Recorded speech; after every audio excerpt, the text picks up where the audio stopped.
दोस्तों, आप लोगों को याद होगा कि अभी कुछ समय पहले इंदौर के एक बड़े कपड़ा बाजार में काम करने वाले लगभग 200 मुस्लिम सेल्समैन और दुकानदारों को काम छोड़ने के लिए मजबूर किया गया।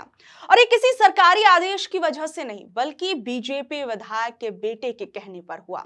और कहा गया कि कपड़ा बाजार में ज्यादातर महिलाएं खरीदारी के लिए आती हैं और मुस्लिम सेल्समैन उन्हें लव जिहाद में फंसाते हैं।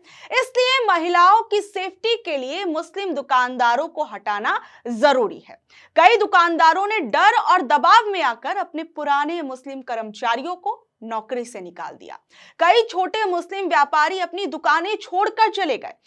और अब इसी मध्य प्रदेश से खबर सामने आ रही है कि कई मुस्लिम परिवारों का सरेआम बहिष्कार कर दिया गया है। और इस बहिष्कार की घोषणा एक सम्मेलन में सरेआम ये कहा गया कि इन परिवारों से ना कोई सामान खरीदेगा और ना ही कोई इनसे रिश्ता रखेगा।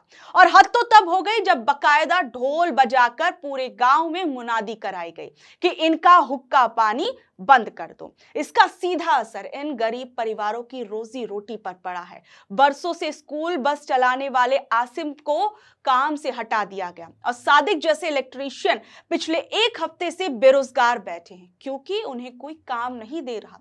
यहां तक कि किराने की दुकान से इन मुस्लिम परिवारों को राशन मिलना बंद हो गया है।